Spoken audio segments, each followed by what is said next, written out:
Please be aware that throughout this entire review, since I do not swear, I will be referring to the main character in this movie and the name of the movie as Kick Arse and the villain as the Mother Trucker. Now, if you can't deal with that, if you think that's stupid or lame, watch somebody else's review, because I really don't want to hear anything more about it. Now, with that being said, let's review Kick Arse 2. Is 'cause I like sci-fi. Dude is 'cause I am a rad guy. 99 is 'cause I like Wayne Gretzky. That's why I'm Lazy Dude 99. Lazy time and we're gonna do a review. Yes, we're gonna review. Let's talk about movies and comics too. Let's all go on to review.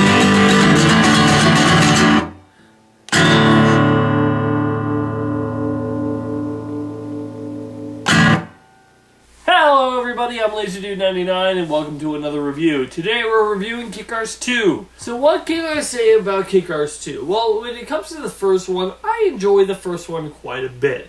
I'm not a fan of swearing, so the immense amount of swear words in that movie kind of throws me off for a little bit, but the action is fun, and the characters are enjoyable to watch. Heck, even Nicolas Cage is enjoyable to watch in that movie. In fact, he's probably one of the best parts, and I find it a really enjoyable film. So when the second one was coming out, I was really interested to see what they're going to do with it. So Kick Arse 2 follows Kick Arse's journey after what happened in the first one, where he realizes he's just going through life and he's decided, look, I want to actually be a superhero for real. And so the only person he knows that is kind of a superhero is Hit Girl, played by Chloe Grace Moretz. Hit Girl has been hiding the fact that she's fighting crime from her new guardian, Marcus, who was a friend of her father's. So Hit Girl and Kick Arse start training with each other for a while. Then her dad finds out and makes her promise to give it up. So then Kick Arse joins this team of superheroes led by Jim Carrey playing Colonel Stars and Stripes. The team is called Justice Forever. But while he's doing that, the son of Frank D'Amico, Chris D'Amico, who in the last film was Red Mist, is really pissy and doesn't know what to do, and he wants revenge on Kick Arse.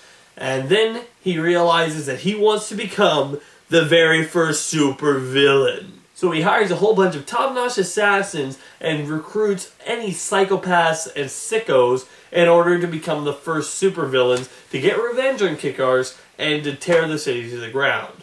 So let me just say that going into this film, I was hopeful, but I didn't know what to make of the film. I didn't know what was going to happen other than the basics that you get from the trailer. So one of the things that I really like about this movie is Kick Arse.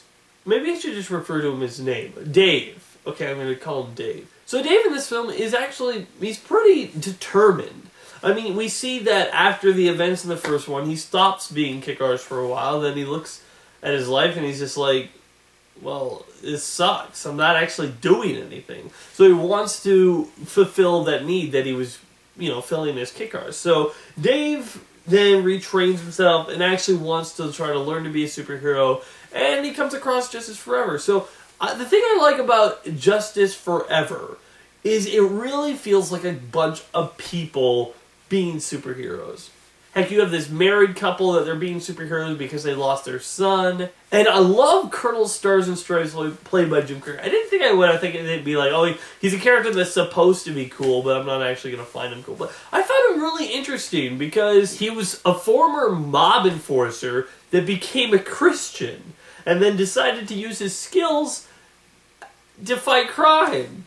I thought that's an awesome motivation for a character, being a Christian myself. But not only because he's a Christian, but I just like what they do with him. Like how all these young teenagers around him are swearing, and he's like, hey, watch your language. But the way he says it, it's not like, are you crazy kids? Watch your language, you kid.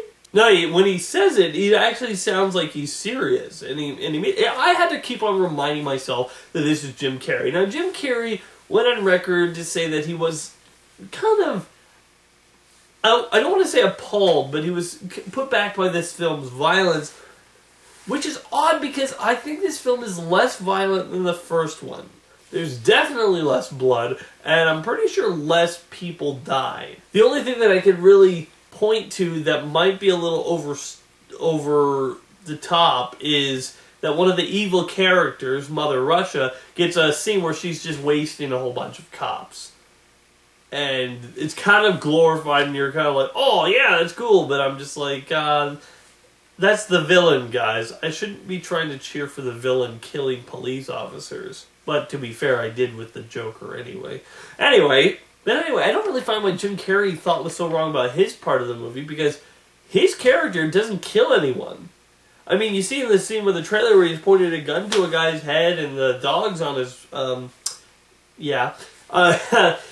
in that scene, the gun's actually empty. He's not actually he never kills anyone throughout the entire movie, and none of the people from Justice Forever actually kill anyone. Which I think is a good step, because if you're going to have the superhero movie, we had all the guns and violence in the last one, I thought it was a good thing to have characters who, if they were superheroes, there was a lot of volunteer work that these guys did. They went to soup kitchens, and they helped people out. And, stuff like that, which I think, and I thought, that's a good take for superheroes, because we don't really see them all the time helping out at community centers or stuff like that, and these guys are. And every now and then they'll go against some people who are doing real big crime. However, the situation gets blown out of proportion when Chris D'Amico becomes the mother trucker.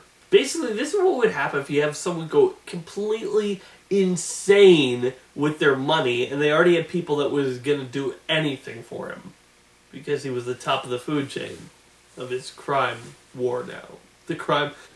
So he basically goes mad with his power that he has now after inheriting his father's criminal empire, basically, and uses it to just make a whole bunch of supervillains. He finds people from almost every corner of the world to work for him and to basically just tear crap apart. My biggest complaint, though, is the villains, I think, got way too much attention rather than our heroes. And I'm meaning the secondary, because Hit Girl gets a fair bit amount of attention, and Kick-Ass gets a fair bit amount of attention. And actually, so does Colonel Stars and Stripes. But for the rest of the superhero characters, they're just there. Where in the villain side, we have him naming them. He's like, this guy will be he's small and deadly. He will be called the Tumor. And so then you see like a title card that says the Tumor, and him in costume in the title card, and and then none of the other superheroes got that attention. They didn't get like a grand opening sort of thing, but I think that maybe some of the villains might have gotten a little too much attention rather than some of the secondary heroes. But let me just talk about individual things that I liked or didn't like about the movie. First thing that kind of ticked me off is how they handled Dave's girlfriend. Because it's the same actress, it's the same everything, and one misunderstanding and she's gone. She overhears something which is pretty obviously not true. I mean, they overhear it, they take it out of context, but she knows Dave well enough that he wouldn't do something like that. The thing I don't like about this is because she automatically dumps him and he's like, and this other guy, remember Razul? He had it bigger than yours. And I'm just like, okay. See, one of the best scenes in the movie, in Kick-Ass, is when he's getting beaten up, and he and Big Daddy are getting beaten up by a whole bunch of these thugs, and she's watching, and she's like crying, and she's so scared, and I really felt that she really cared about him and what could happen to him. And in this movie, she's just like, oh, I misheard one thing, I'm out of here. I mean, just like, okay, you could have written her. I was like, okay, if you're gonna write her off, there are better ways you could have done it. I mean, you could have just had it in a quick narration. Yeah, she moved away, so she and I decided to break it off, sort of thing. You could have said that. That would have been better. It feels like so out of character and distracting to me that she's just like, Psh, I'm out of here, we're broken up. Blah, blah, blah. I'm just like, oh, that doesn't fit. Also, I found it distracting when Hit Girl decides to stop being a superhero and she goes and does all this girl stuff. I don't know. There was a moment where she and these girls are watching this music video from a boy band and her heart starts pounding. And she goes, what was that? And one of the girls is like, oh, all girls, we're all alike. We all like Twilight. We all like this. I'm like, no. No, you're not. Not all girls are alike. Like, especially not you, a princess powdered puff girl, and Hit Girl who was killing full-grown men when she was 12. Anyway, just because I get that just because she says it, it doesn't mean like the actual movie is saying that. I found her character annoying, and she definitely got what she was coming to her in the end. But besides, I found that subplot petty. I mean, you have Hit Girl trying to fit in with high school. It's high school. I find high school stuff so boring now. And I found that part of the movie a little cliched. I mean, the bully girl, she starts all nice to you, but then you're not turning out just like me. And because of that, because you think you're better than me, I'm going to take you out. I'm going to embarrass you. You're going to be so embarrassed, and I'm better than you. And, oh, for pity's sake, I hate those. That's as cliched as any chick flick. So I didn't really find her subplot interesting or even that believable. You know, I don't find it that she'd give it up that easy. Like, it's just one big talking to with her new father, Marcus, and she's done. I'm not a big fan of the fact that it takes about 75% away through the movie before the hero realizes that the villain is after him. There are some extremely humorous moments in this movie, and a couple of scenes where you're just like, oh man, I should not be laughing at this. This is funny, but it's gross, and I should not be laughing at this. The action scenes in this movie are pretty forgettable. Except for the one on where Hit Girl's running all the way around the top of the van, but, you know, that was shown us a million times in the trailers. I already knew how the fight was gonna show on screen. Like, of course there was clips in between, but I already knew how the fight was gonna turn out. So, yeah, you kind of just spoiled your best fight sequence in the trailer. Thanks a lot. That's another thing that I'm not a really big fan of, is that when you take Hit Girl out and put her in this high school subplot, you take away all of her fight scenes, basically. I mean, there's one at the end. The end has a pretty climactic battle with all the evil villains with the mother trucker and all the good heroes with Kick-Arse and Hit Girl going at it. That's interesting. There's a couple of cool fight scenes in there. I think the biggest problem with this movie, though, is its pacing. It has some major pacing issues where it's just like the hero's doing his own thing, the villain's doing his own thing throughout most of it. They don't intercline or interact with each other. And you have this really pointless subplot with Hit Girl in the high school, and you're just wondering, what's the point of this? Is it her just trying to be a young, normal girl and not being able to because she's flipping Hit Girl? I guess I just don't really find that interesting. It's like High School Musical light.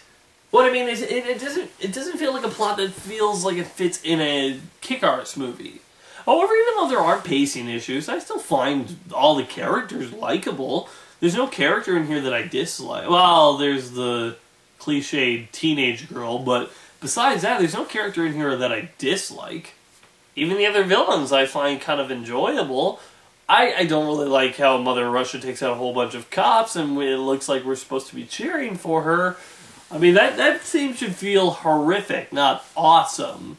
You know, it's awesome when Hit Girl takes a whole bunch of guys in an alleyway But it's not awesome when Mother Russia takes out a whole bunch of police officers. But besides that, I found all the characters interesting and funny, and there's lots of funny lines in this film. There's touch stuffs here and there that bother me, but I found the film to be enjoyable overall. It has some major flaws with it, and isn't as good as the first one, but but by no means would I say it's a bad movie.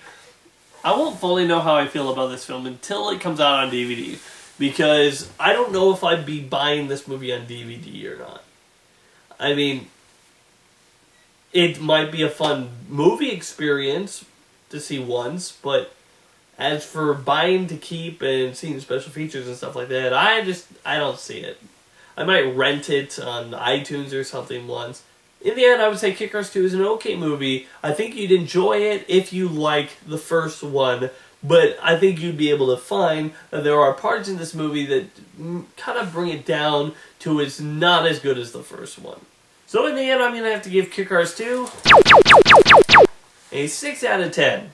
It's enjoyable enough for what it is. If you like the Kick-Ass franchise, I think you'll like this, and it's definitely a good way to, I believe this is the last one, because the way they end it, I don't think they're going to be making any more. So thanks for watching, everybody. Remember, I'm LazyDude99. If I don't like it, it's not worth it. Be sure to join me on my next review. See you around. Be sure to check out more of my other videos on my channel. And wait for more coming soon.